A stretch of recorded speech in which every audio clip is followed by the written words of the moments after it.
You're listening to the Good Question Podcast with Richard Jacobs. Our goal is to make each of our guests exclaim, that's a good question. I don't know the answer. Because when that happens, it means you, the listener, may be inspired to learn more beyond the interview and to ask great questions yourself that lead to new insights. In this podcast, we cover historical and current anthropology, comparative religion, and history. Welcome, and let's get started. Hello, this is Richard Jacobs with the Good Question Podcast. I have Yair Lior. Yair learned his BA in philosophy and East Asian studies at Tel Aviv University and a master's in Chinese traditional aesthetics from BNU China and a Ph.D. in religious studies from Boston University. His background is in comparative religion, the scientific study of religion, and Chinese religions with a focus on the Song Dynasty intellectual history. So, Yair, thanks for coming. How you doing? I'm doing great. Thanks for having me. It sounds like your background is wide-ranging and pretty extensive. So I want to leave it open to you within the realm of religion. What topic would you like to focus on today? And that's what we'll do. I'm happy to talk about my research, religion and science, anything that is, I can also go into things that are specifically related to China, but I tend to, I think that in a short conversation, it makes more sense to look at the bigger questions about religion, theory of religion, like that. Yeah. All right. So what are those bigger questions that you've run into maybe time and time again? I think that my background is in comparative religion, and I've been looking especially at the Chinese tradition and comparing it to other traditions. And slowly in my development, I've come across new methods and theories that allow us to compare religious traditions or cultural traditions using more scientific methodologies. So one of the things that I'm interested in theoretically in the domain of theory of religion is how can we compare religions responsibly, namely not just it feels like this religion, this element in this religion looks like another element in another religion. And, things like that create the possibility of you imagining similarities or feeling this kind of deja vu sensation.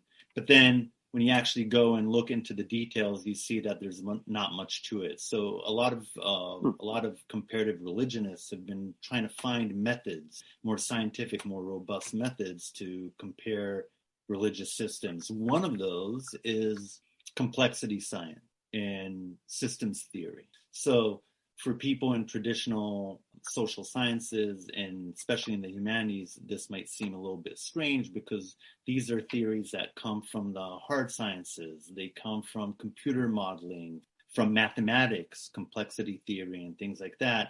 Quick question here before we move on. What's the issue in comparing religions? Like, why are there inaccurate comparisons? And, it's a good question. I don't even know how you compare religions. Like, what are the traditional elements that are looked at before we go into the theories of how to do it better?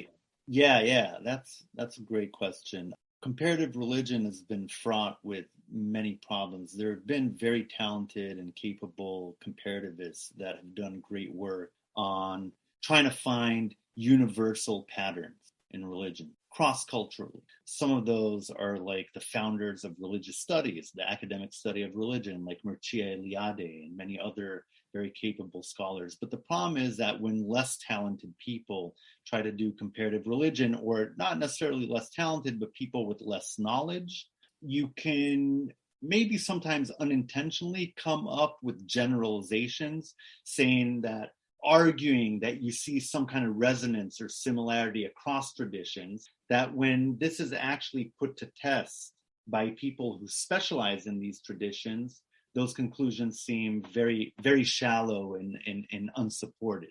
So comparative religion is a very tricky place where it seems like religions do share certain similarities, but then when you go into the fine details of how these traditions operate, you see great divergences and differences. So when we reach conclusions about universal patterns and common traits in religions, we need to be really careful not to fall into those traps. Before we go deeper, if you were to just generalize, I don't know, the major world religions, are they more different than similar? Are they more similar than different? Like, what's a general statement you could make based on what you've seen? Yeah. So that's actually bringing us straight to the conversation about theory and religion and comparative religion. I would say that there's two ways to look at any phenomenon, whether it's biological, cultural, or even physical, inanimate. Namely, one is to look at it in the short term, to look at proximate mechanisms. And one option is to look at a very large scale, a macro scale, which looks at ultimate mechanisms. So when you look at world religions today, to your question, when you look at them closely and compare things like Christianity to Buddhism and Hinduism, Judaism, Islam, and Taoism, for instance, or Confucianism, you will immediately be struck by how different they are, right? They have, different scriptures, different rituals, many different things that are idiosyncratic to their specific background, cultural background. That's looking at it from a very short distance, micro level approach. But when you look at these traditions in a macro historical perspective, namely you start contrasting them to religions that emerged in the Paleolithic, or ancient Egyptian or ancient Greek, ancient Mesopotamian, Mayan, and Aztec religions, you start recognizing very, very clear commonalities in this family of religions that we call world religions today. They share what Wittgenstein, the philosopher, called a family resemblance. So my final answer to your question is that there are both many differences that are worth exploring and worth talking about and studying, and specialists do that. But when you look at it in a macro scale, there's actually very interesting similarities across traditions that are very important to talk about if we want to understand cultural evolution. So what jumps out at you when looking at the various religions? Like, what you believe may have been missed that you see as now suddenly very important to consider? I think that today we're living mainly in a postmodern world that says that we shouldn't subscribe to grand theories or one ultimate truth that gives us an answer to everything. Under that postmodern trend, the idea that there's similarities among religions was attacked, and people started going into specialization and focusing on differences between traditions. What people who look at the grand picture are saying is that, for instance, the world religions that dominate our religious landscapes today tend to be much more rational than traditions that preceded them. They tend to be focused much more on ethics and morality. So that would seem strange for people who don't have a religious studies background. It seems obvious to us to make a connection between morality and religion. But actually, when we look at the history, the deep history of religion, there's no such connection. If you look at Paleolithic traditions, shamanic traditions, if you look at archaic, pre-modern traditions, you see that the gods are very much amoral. They behave in ways that are far from being a model for ethical virtue and so forth. They don't really expect humans to be moral. Really what they expect is sacrifice and dedication. But they don't necessarily want you to be compassionate and all-loving and altruistic. It's very clear in today's religions that that's a major, major trait of what we call axial religions or world religions like Christianity, Buddhism, and Hinduism, for instance. Yeah, that's really interesting. Yeah. When did that change happen and why? So there's a fascinating theory promoted by Karl Jaspers, a German philosopher, sometime in the late 1940s, that's called the Axial Age theory. The Axial Age, namely the age of transformation, an axis in human history. Karl Jaspers and his followers were mainly trying to understand, when did modernity emerge? You can go back to the Industrial Revolution, you can go back to the Enlightenment, you can go back to the scientific revolution of the 16th century and 17th century, but he went back all the way to the first millennium BCE, and especially to a few centuries between 800 and 200 BCE, where he claimed that all of the great thinkers that gave rise to the major traditions that we practice today were operating more or less at the same time. So, for instance, in Israel and Palestine, you had the Jewish prophets, who were a foundation for Judaism, Christianity, and monotheism. In Greece, you had the famous philosophers, Socrates, Plato, Aristotle. This is happening 5th and 4th century BC, together with the prophets. In China, you have Lao Tzu and Confucius working in the 6th and 5th century BCE. Siddhartha Gautama, namely the Buddha, as the origin of Buddhism. In India, is working in the 5th and 6th century BC, and so on and so on. So many of the traditions that we practice today have their roots in exceptional thinkers who started to think along new lines in the first millennium BC. Yeah, that's really strange. It's not simultaneous, but it flashes into my mind, the idea of simultaneous invention, which seems to occur. Like it's weird. Ideas, inventions, etc., seem to occur contemporaneously in different parts of the world, in many instances. So I wonder if, why do you think that this happened in a similar way? Yeah. So your question again drives to the heart of some of the most interesting questions that we ask in macro scale approaches to culture and religion, namely, why did these things happen together? Is there some kind of invisible hand or mystical resonance or some kind of strange synchronicity? And the answer is you don't really need that in order to explain the coevolution of things in different places in the world.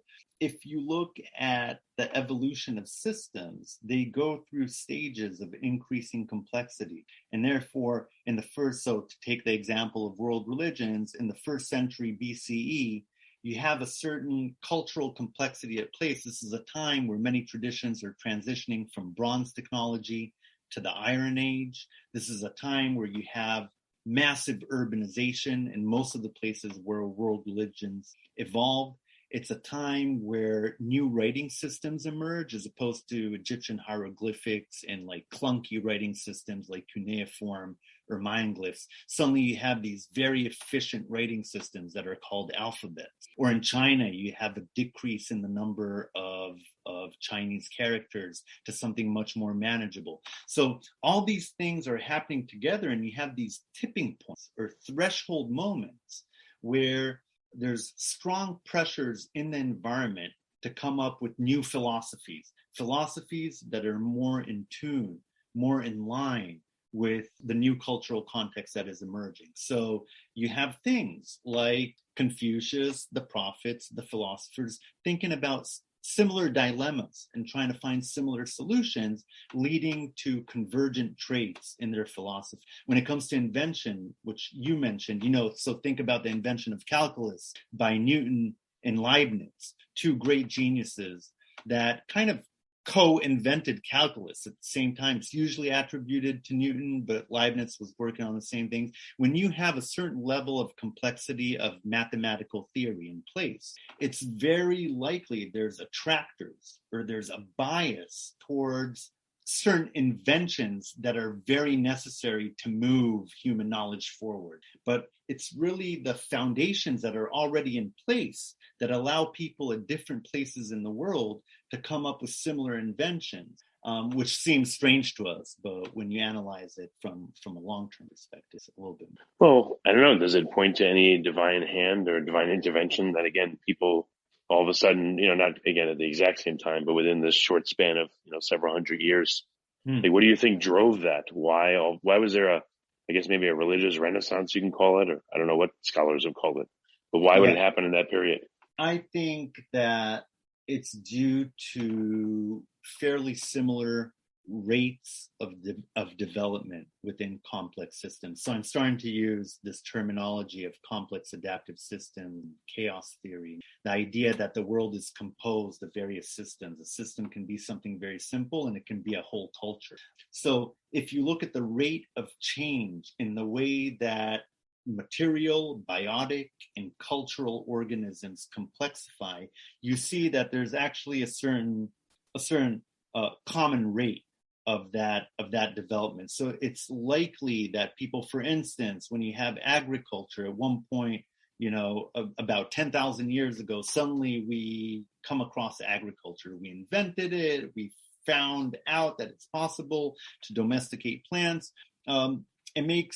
It happened after a certain ice age, the end of a certain ice age. It makes a lot of sense that within that ecology and environment where agriculture is possible, that people will come across agriculture. Now, that's just one example, but once you have agriculture, it opens the door for a whole new level of complexity. So from hunter-gatherer societies, suddenly you have the agricultural revolution, and before you know it, you have massive civilizations like Babylon, Assyria, the Hittites, Shang Dynasty, China. Why is that? Because the rate of complexification, once you come across something like agriculture, is fairly similar in different civilizations and traditions.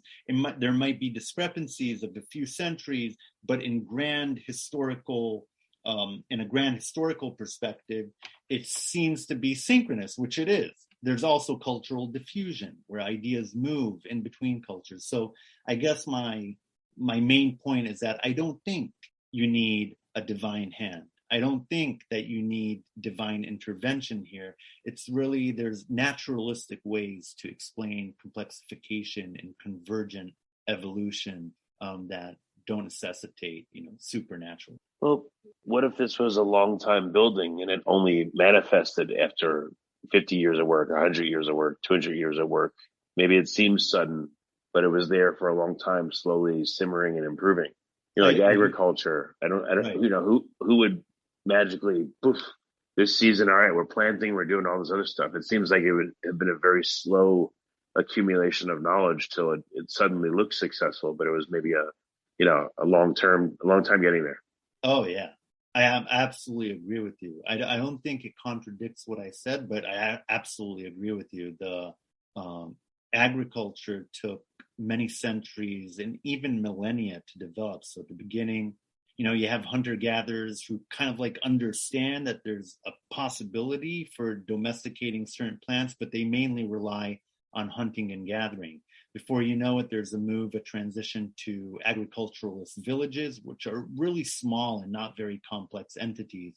And slowly, there's a ratchet effect where agriculture becomes more and more efficient, more and more reliable. And it takes as much as, 4,000 years before you have, or even 5,000 years before you have the great first agriculturalist civilizations of Sumer and Egypt. And so very gradual, many mistakes, many regressions along the line. But again, in a macro scale historical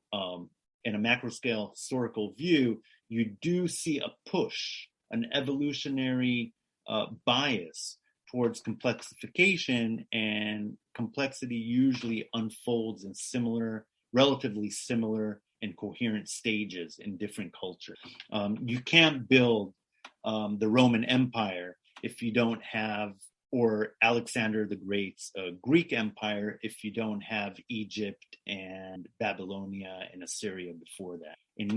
Every complex process builds upon core processes that came before it. So again, it does seem, I get this question a lot, isn't it this mystical resonance that all these traditions emerge at the same time? I think there's scientific ways to explore this without it. Well, I don't know if you could speak to this, but what have you observed that engaging in comparative religion has done to, the engagers' faiths?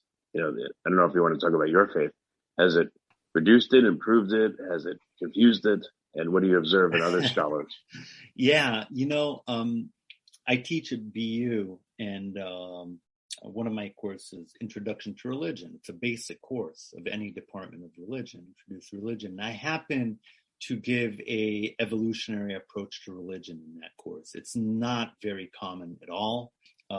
Usually, introduction to religions are like world surveys of world religions, or basic theory of religion, like what's ritual, what's belief, why do we all believe in supernatural? I provide this evolutionary approach, and what I found is that many of my religious students find it to be a very challenging course in terms of their beliefs. Because when you start interpreting the evolution of religion naturalistically, when you realize that something like Christianity wasn't here for such a long time, and there's many other religions that preceded it in human history, and that it's really an outcome of its cultural context, it kind of trivialized many of the things that are central to the belief system of pious Christians. I found a lot of people, predominantly Christians, just because I'm teaching in the United States at Boston, would come to my office hours and really question me, ask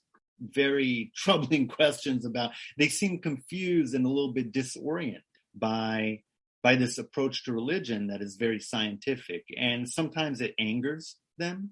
And sometimes they, they'll kind of recoil back to their traditional positions. But sometimes you have students who are just fascinated by the whole thing and are willing to explore other possibilities and starting to think about religion differently, not from a confessional point of view, but from a more social science, scientific point of view. So, there's an example of in Judaism or in Christianity, where there's a very famous documentary thesis about the composition of the Bible. And today, I won't, trouble you with all the details of this theory, but it's very clear that there's many authors to the Hebrew Bible. Many authors that come from different times. They have different language. They even have different names for God in the Bible. And they were edited and compiled into something that seems coherent. When Jewish students come to me, pious, believing Jews who suddenly hear this theory, also Christians, it strikes them as very problematic because according to their upbringing, this text is revealed. It's revealed by God. What do you mean authors? Human authors? And you're telling me that it's different human authors in different generations and different centuries? It completely undermines their belief system. So why would it undermine? I mean, supposedly these people were divinely inspired. Why would it undermine your belief system? Why would the Hebrew Bible have to happen all in the same week, month, year, decade, century? Why couldn't people be inspired over time? And then other people collected those works and put them together. And I understand, I forget what they call it, but what's included and what's excluded is definitely a very hot topic. But Right. I agree with you. I mean, for many people who are more lenient in compromising, it doesn't really matter. They'll provide exactly what you just said. They'll say, these people were divinely inspired and they communicate universal truths, the prophets, for instance. But for a very, very orthodox believer, whether it's a Jew or a Christian, there's an uncompromising notion that says that the Bible, especially the Torah, the first 5 books of Moses or the Pentateuch, were revealed on Mount Sinai. They were revealed by God, and Moses is kind of an author of this revelation, but it all happened at one time. The Bible has a very different version of how, and religious communities have very different versions of how these very important scriptures, sacred scriptures, came into being. And it's very different than documentary thesis that trivializes and starts to break down the text into different modules and components that, come from different ideologies and different interest groups. Depending on how invested you are in the tradition, it could be a problem or it could be something that you would be able to integrate. How finely divided are parts of the Hebrew Bible, like the 10 Commandments? Does it seem like that was written up by one author, or even that might have been an amalgamation over time of different ideas into this one story of Moses? Yeah, even that might have been a kind of combination of certain truths, certain ideas that were very important to the Judean constitution. The Torah is essentially a constitution of an emergent state in Judea. But when you open Genesis, you start reading Genesis, you see a creation story. God creates a world in more or less a week. Rests on the Sabbath. We all know that, but we forget that once you reach Genesis 2.4, lo and behold, you have another creation story, a completely different one that is about the Garden of Eden and 2 trees, a tree of life and the tree of knowledge of good and evil, a completely different story. Namely, there were two different versions of creation that were circulating that were very important to different kingdoms and different tribes at the time.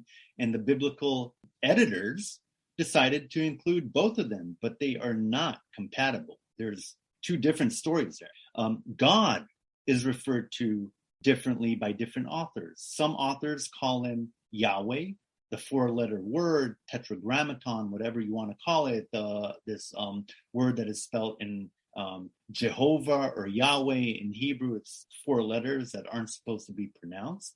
And another author calls him El or Elohim, which is a completely different tradition that essentially people who edited the Bible or the first layers of the Bible, the Hebrew Bible in the 5th and 6th century BCE, decided to synthesize these different strands, these different scrolls and different texts that they had into something that is more or less a coherent story. But yeah, many contradictions and many more that you could dwell on for hours and days. Well, one thing that I thought that why would people that don't seem to personally benefit from this, how could so many people be so inspired and again write things that, appear to be on their face, like, good ways to live, morals, ethics, etc. Mm-hmm. And they don't seem to, again, personally benefit from doing so. So does that lend any credence to like the veracity of these things, or does it not really change it in your mind that these things are either true or not true? So as for the uncompromising biblical narrative of how things happen with the 10 plagues in Egypt and, the parting of the sea and all kinds of miracles, I would say that modern scholarship and scientific analysis of archaeology and history and philology have demonstrated that it's not quite that story. But people are usually more sophisticated than that. And as you said, they believe that some of these prophets were divinely inspired, and they had some of them at the risk of being executed, ostracized, and various things went forward and said these very controversial truths that they communicated to humanity. I'm willing to accept something like that, but that doesn't necessarily conform to the orthodox biblical narrative. I do think that some people are inspired by certain things, and they have the ability to communicate truths that are universal, but that's pretty far away from the orthodox idea of God. If you open the prophets, God suddenly choosing an individual and communicating information in a kind of conversational manner to these individuals that are then communicated to the rest of humanity. I think that a different process is taken. But what do you mean a different process is taking place? It's not necessarily, it depends on what you mean by being divinely inspired. Oh, I mean, there's the literal where, God essentially, you experience an inclination or actual words or whatever it may be. You believe that you literally are being told or guided by God to write something. Yeah. And then there's just, because I have faith, let's say, this is my interpretation of what God wants and things and all that. So I write that. And then, I don't even think there's a looser interpretation of that yet. I mean, I think it can only probably be one of those two things. But, if it wasn't directly divinely inspired, if someone didn't go and they felt this, in a dream or however it was communicated to them, if that didn't happen and they just wanted to do it of their own accord out of the quote goodness of their heart, I guess, that doesn't seem to, that's weird to me. I feel like it may support a true divine inspiration for these texts, because again, like when have we seen that someone would write something like this with, again, no apparent benefit to themselves, and it be so pithy and so, I don't know. It's amazing that this stuff would be written again. It seems rare that this stuff would ever be written under these circumstances. Again, with no recognition, with no benefit, with no nothing. Well, yeah. Well, first of all, as for benefits, we don't know. Many of these people many of the prophets and people who are preaching information have a lot to gain from these new messages, new followers, political power, undermining old authorities. But I guess I understand your point here, but think about modern critiques. people who we all have a moral compass, and we see things that aggravate us, that injustices, and we stand up and say our truth. That could lead to bullying, it could lead to losing your job, but people still do it. So why wouldn't the prophets do the same thing? When you look at Amos, he's looking at the corruption, both of kings and of priests at the temple, and he says his truth. He says that, God is going to punish us for this injustice, for this corruption, and we need to go back to this faith in the one God. And so he's really a social critique who's criticizing political and economic and financial elites, just like someone in modern day U.S. would do something very similar. So, people are inspired to say what they believe in, and the prophets were living in a religious context where belief was absolutely pervasive. Everything that you wanted to communicate would have some kind of bearing on the supernatural, because that's a world that they lived in. This is pre-secularization. You don't have this notion of a godless world. So everything is motivated by God. So their idiom, the way they communicate information, is through the language of divine inspiration, because they truly believe that what they were saying is very important, essentially universal. So it makes sense. I'm not saying that they were cheating. I'm just saying that they probably did believe that this was under divine inspiration. But today a modern would say very similar things, a modern atheist, without necessarily contending that, the hand of God is in. So is the real prescient and smart folks the ones that decided to aggregate this and turn it into I guess the canonizers? Are those the ones that did it for a completely different reason, for power or for consolidation? Or what do you think would be the thought process again of a contributor versus someone that was assembling this stuff together? Yeah, the canonizers are the people who usually move towards standardization. They realize that there's too much noise, too much background noise in terms of information, discrepancies, different beliefs. People are confused as to how to follow ritual, what to do, how to sacrifice, and so forth. So what they do, there's an abundance, there's an over of information, and they want to trim it, prune it, systemize it, standardize it, so people will be, whole communities and whole congregations will act in a coherent way. So standardization is absolutely essential for a tradition to take off and become established. In Christianity, you see the Nicene Creed, where, bishops and an ecumenical meeting of church authorities came together and decided, what is Christianity? What's in and what's out, as you mentioned before? What's in and what's out of the New Testament? Is the Trinity something that you have to believe in or not? They decided that, yes, the Trinity is absolutely part of Christian dogma. And they came up with a whole set of ideas and beliefs that are essential for Christianity. In Judaism, this happened in the same way after the destruction of the first temple. The Jews were exiled to Babylon, and they realized really quickly, if they don't have a coherent scripture, a coherent body of information to characterize the tradition, they will probably go extinct. And in Babylon, these exiled priests and exiled intellectuals and scribes edit the Bible from something that was fairly incoherent, many texts floating around, talking about different stories that happened to the Jews, some in Egypt, some within the land of Israel. They brought them together, synthesized them, and standardized them into something that essentially became a constitution for the Judean state. So they're really the people with power who determine how past information is going to be perceived and interpreted for the next centuries. So like the King James Bible, the King James Version would be like maybe the best known ultimate standardization of what the exact phenomena you're talking about. Yeah, exactly. So standardization.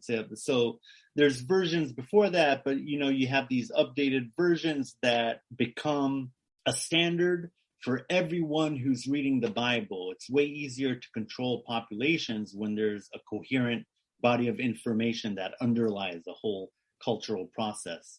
And as you said, the whole long period of deciding what enters canon, what is excluded from canon is fascinating. We see that in many different traditions. It's a natural part of the development of great world traditions. They start off as being relatively incoherent, but then they become more powerful. And at one point, you have to have a group of scribes or editors that bring things together into a standard. What have you noticed about, again, in general, the faith of people that go through courses that you offer, comparative religion? Do people take like three paths? For some it strengthens their faith, for some it ruins their faith, for some it just dramatically changes their faith. Like, what have you observed in the aggregate happens to people that engage in, these areas of inquiry in comparative religion? I don't always know the outcome because I tend to meet students throughout the semester where they come up with these kind of existential dilemmas that they're facing. But I would say that in general, this specific course that I was talking about tends to destabilize their belief system and kind of push them towards further exploration.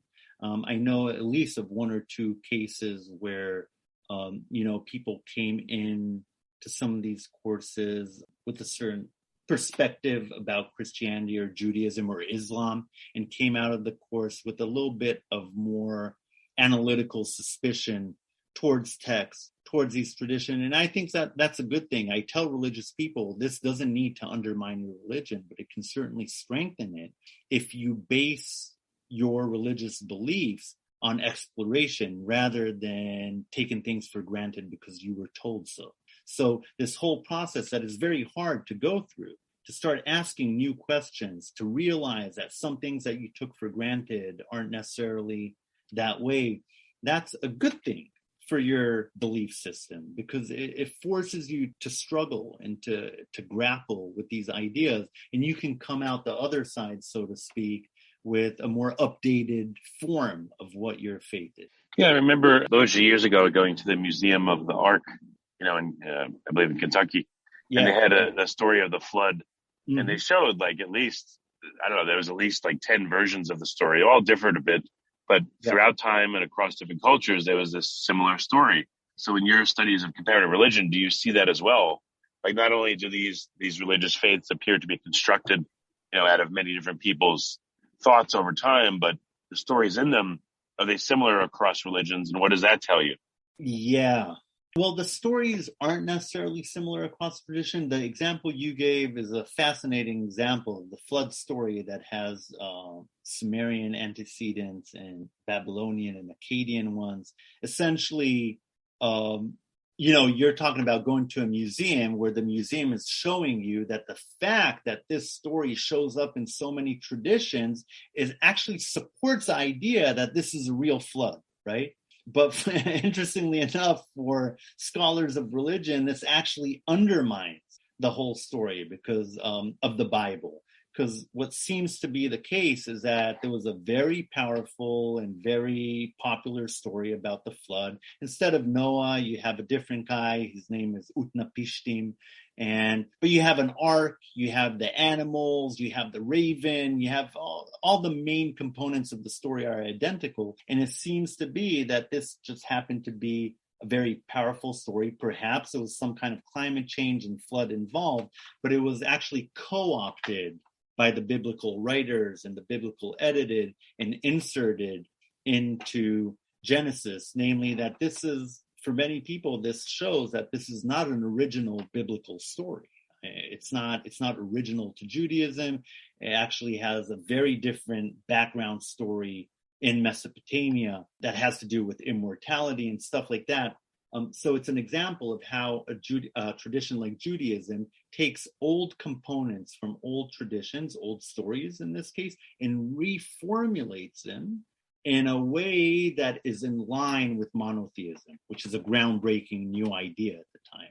To have one God is absolutely outrageous. So they're taking that old story, and instead of using it in a polytheistic context, they're spinning it in a way that conforms to this idea that God is benevolent and he saw everyone sinning and he was devastated by it and he decided to destroy the world and save Noah and his family. So it's depending on how you look at this story, it could be something that supports your belief system or something that completely contradicts it. Yeah, it's tough. Have you ever had anyone give you the idea that perhaps God did come to many cultures and many people at different times? And, let's say you're a Muslim, and I don't know nearly as much as you do, but let's say in the Muslim faith, God is kind of more remote and unapproachable and more paternalistic. What about the idea that maybe God has come to many different cultures and peoples over time, and however they choose to relate to him, God says, okay, that's what I'll be to you. If you think I'm very stern and paternalistic, that's what I'll be. And at the same time, God could, so perhaps maybe a lot of the major religions are right. They're just seeing different aspects of the same thing. Any thought there, or like, where does this leave you? Yeah, I mean, there's a very strong trend in people who are interested in religion to promote a narrative that sounds very similar to what you just mentioned here, that, there's different paths to the top of the mountain, but it's the same mountain. At the top, you have some kind of universal truth that is applicable cross-culturally. That universal truth manifests differently in different cultures, hence the different paths up the mountain. They're going to look differently. Some are going to be easier. Some are going to be harder. That's a very pervasive view among some people. I think that religion is more of an adaptive, again, I'm sorry to be so scientific about the whole thing, but I think that religion is a kind of adaptation that allowed humans to persist and deal with their environments in effective ways. Religion explains the unknown, so it safeguards us against cultural dissonance and just complete ignorance of what's going on in the world. So it provides us explanations, but it also provides us with a blueprint for how to act in the world, how to act to other people, how to act to enemies or outsiders, how to transform yourself and reach transcendence. So for me, religion is more of a cultural adaptation that allowed humans to persist and to be successful in their environment. Under that assumption, there's some archaic homogeneous animals out there like Homo erectus or Homo habilis or Neanderthals that maybe didn't have the same capacity to do religion like humans. In that case, groups that had religion were able to be more cooperative, were able to coordinate action more effectively, and essentially they ended up out competing groups that didn't have religion. Therefore, religion is a very powerful tool in a kind of cultural group selection process. So it might explain why religions show up everywhere. Anthropologists, it's completely ubiquitous. We haven't found populations, indigenous populations, any population in documented history and archaeology that didn't have belief in supernatural entities. This suggests one of two possibilities, or the religious one, which I hear at least in what you're saying a little bit of that, namely that God is actually there and God inspires human beings and therefore it shows up everywhere. You can't avoid it. Or that religion was so essential for human evolution that groups that didn't have it simply went extinct and they're not with us today.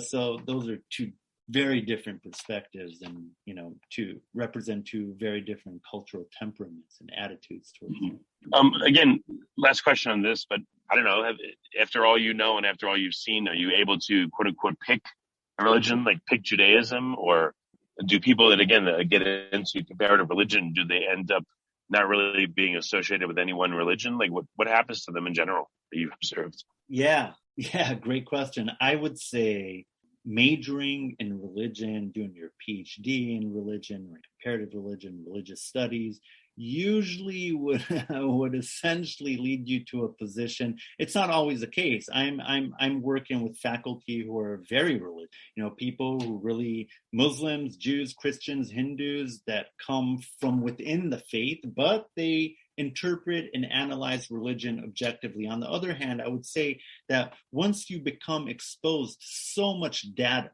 about religions, ancient religions, contemporary religions, what's happening today with religion, it's very hard to subscribe to one of those systems because you see how essential they are in such different civilizations and how pious and how wholeheartedly people believe in these systems in different places in the world. So again, it creates this process of trivializing any single tradition.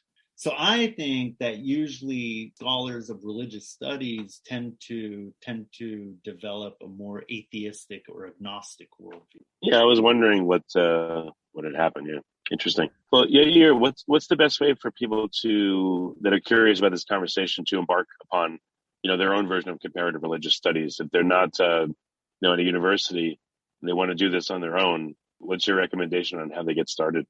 I think that a great gateway into religion in general is simply online, as opposed to, many textbooks that are designed for college students, undergraduate students, or even high school students. Online, especially YouTube, you have fascinating and great and very informative and specialized channels that focus on religion. Just if there's something you're interested in, put in the keywords into YouTube, you're likely to find great lectures. I would just recommend to choose your sources of information wisely and to make sure that the people who are given the lecture don't come from within a tradition, unless that's what you want, but they're actually experts on that tradition. And if you do that, you'll be able to get, there's great courses on introduction to religion online and so forth. There's many books I could point you to, but I think that online is the best gateway to, getting acquainted with a lot of these. Okay. Well, very good. Well, Yair, it's been a great conversation with you. Where can people find out more about you and your work? Where can they go? I'm a associate researcher at the Center for Mind and Culture, CMAC, at Boston University. So CMAC, CMAC. You could Google that, and there's a lot of research that institution is doing. Boston University Religious Studies website has links to some of my publications, my CV, things like that. That would be the obvious places to go. Very good. Well, Yair, thank you, and I appreciate you being here. Thank you very much. Appreciate it. Thank you for listening to the Good Question Podcast. Please email support@thegoodquestionpodcast.com if you have any referrals to great guests for us to interview. Visit thegoodquestionpodcast.com to hear more interviews.